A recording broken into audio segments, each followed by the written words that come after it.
Apreciados estudiantes, bienvenidos a esta sesión sobre trabajo en equipo, en la cual desarrollaremos el tercer principio del trabajo en equipo denominado soporte mutuo. Este principio, junto con el liderazgo, la comunicación efectiva y el monitoreo permanente de una situación, representa el eje central del trabajo en equipo y es una de las cuatro habilidades fundamentales para trabajar en equipo. No obstante, más allá de ser una habilidad fundamental, el soporte mutuo es la esencia misma del trabajo en equipo, pues representa la forma en la cual interactúan humanamente dos individuos. El soporte mutuo previene que la sobrecarga de trabajo en un individuo induzca la presencia de errores y disminuya la efectividad del trabajo. En este sentido, cuando dos individuos se soportan mutuamente, asisten cada uno de ellos al otro en sus tareas y favorece que el logro del objetivo sea alcanzado. En este sentido, cuando dos individuos interactúan, pueden tener acciones altruistas o desinteresadas en contraposición a acciones egoístas o interesadas.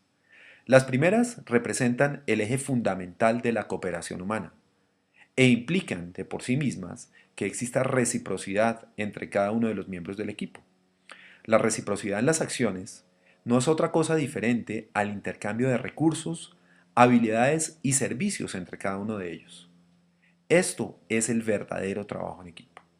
Y en el fondo permite que exista un beneficio mutuo para los individuos que están cooperando y para el equipo mejores resultados en el largo plazo. De forma cotidiana, dos individuos en un equipo pueden interactuar de dos formas diferentes. La primera, mediante una forma denominada suma cero, y la segunda, mediante una forma denominada suma no cero. Estas dos formas de interacción derivan de la teoría de juegos, a partir de la teoría de la elección racional, uno de los elementos de la filosofía política contemporánea desarrollado a lo largo del siglo XX, que representa cómo es la cooperación entre dos individuos. Los juegos de suma cero implican que un individuo se beneficia o actúa a expensas del otro individuo y solamente gana él. En un juego suma no cero, todos ganan, es decir, que todos cooperan y obtienen un beneficio común. En la Navidad de 1914, varios individuos que eran soldados de los ejércitos escoceses, francés y alemán interactuaron en el campo de batalla y tuvieron para sí mismos un juego de suma no cero, es decir, que todos se beneficiaron de sí mismos, decidieron parar de luchar, decidieron detener su enfrentamiento bélico en medio de la trinchera. A partir de este elemento se desarrolló históricamente algo que se conoce como el dilema del prisionero. El dilema del prisionero no es otra cosa diferente a una interacción humana bajo una situación de presión. La enunciación clásica del dilema del prisionero es la siguiente. Un policía arresta a dos individuos que son sospechosos de un delito, pero el policía no tiene unas pruebas claras para condenarlos y tras haberlos separado, los visita a cada uno de ellos y les ofrece el mismo trato. Si uno confiesa y su cómplice no, el cómplice será condenado a una pena total, en este caso, como demuestra el dibujo, a una pena de 20 años. Si uno calla y el cómplice confiesa, el primero, es decir, el que calla, recibirá esa pena y el cómplice saldrá libre. Si ambos confiesan, ambos serán condenados, en este caso, a 5 años. Y finalmente, si ambos niegan haber participado en el delito, es decir, en este caso, si ambos callan, todo lo que podrán hacer, o lo que podrá hacer el policía, será encerrarlos a los dos y ambos serán arrestados por periodo de un año, es decir, tendrán un cargo menor. Para los dos individuos, confesar es una estrategia que puede ser una estrategia dominante. Sea cual sea la elección del otro jugador, pueden reducir siempre su sentencia confesando, es decir, un individuo está tentado a confesar su delito. Por desgracia, para los dos prisioneros, si ambos deciden confesar, ambos van a obtener un resultado regular en su elección. En este caso, si ambos confiesan, ambos tendrán una pena de 5 años. Aquí se encuentra el punto clave del dilema del prisionero. pues el resultado de las interacciones individuales produce un resultado que no es óptimo para los dos, en el sentido, por supuesto, de hablar de una eficiencia en el sentido de Pareto. Por tanto, existe una situación tal en que la utilidad para los detenidos podría mejorar, incluso para ambos, sin que esto implique un empeoramiento para el resto de los individuos. En otras palabras, el resultado de no confesar para ambos reduciría la pena de forma ostensible, es decir, que cada uno tendría un año. No obstante, la acción humana determinada por el altruismo implica que ambos puedan confesar, aunque no necesariamente esto sea óptimo. Es decir, si la elección del jugador A es óptima, dada la elección de B, y la de B es óptima, dada la elección de A, esto es lo que se conoce como un equilibrio de Nash.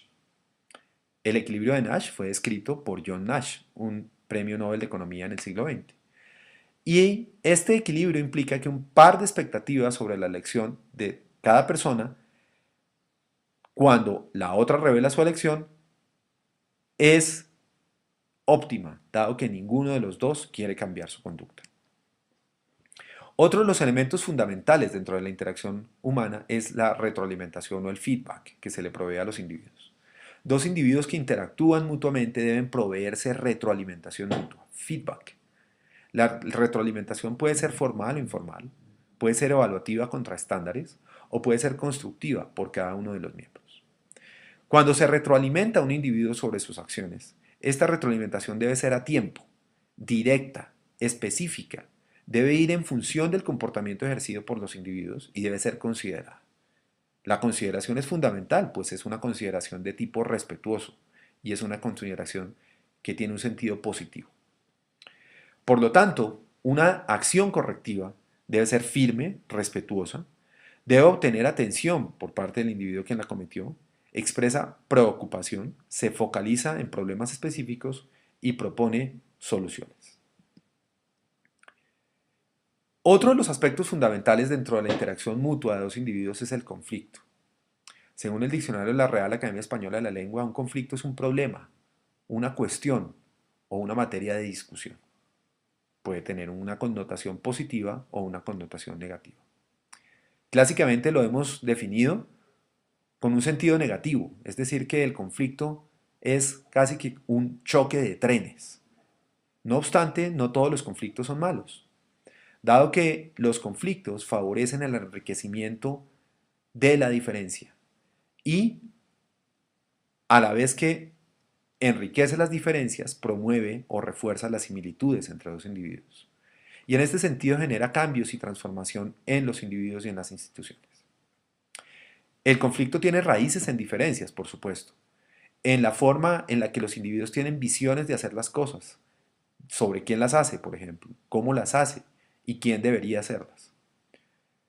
El conflicto se sustenta en las formas de ver el mundo, en las cosmovisiones que tienen los individuos y en la forma en que cada individuo toma y procesa la información que está refiriendo. También el conflicto se sustenta en las diferentes prioridades que tienen los individuos para resolver los problemas que se están presentando.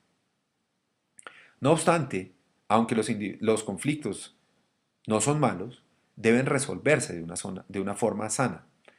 Los conflictos por lo general son de dos tipos: conflictos cognitivos que involucran la forma en cómo se entiende la información entre dos personas, o conflictos afectivos, la forma en la cual se involucran los sentimientos entre dos personas. Los conflictos cognitivos deben resolverse garantizando que se expresen asertivamente las opiniones y que la información sea clara entre dos personas. Esto muchas veces implica que las personas sean desafiadas en la forma como entienden el mundo y en la forma como utilizan el conocimiento. En estos casos, el conocimiento es clave para resolver adecuadamente un conflicto. Y si esta resolución de conflictos no se puede generar entre dos personas, es importante buscar un par, un mediador adecuado, es decir, una supervisión o una cadena de mando. Un conflicto afectivo involucra siempre que se defina la situación correcta, que se exprese la preocupación, que se sigan alternativas adecuadas desde el punto de vista afectivo y que se establezcan consecuencias de las acciones generadas. En ambos sentidos, la resolución del conflicto lleva a promover y a procurar estrategias de colaboración. La colaboración es un proceso en donde se involucra el trabajo de varias personas en conjunto, tanto para conseguir un resultado imposible o muy difícil mediante el trabajo individual. Es decir, la colaboración ayuda a conseguir algo que por sí mismo un individuo no podría conseguir.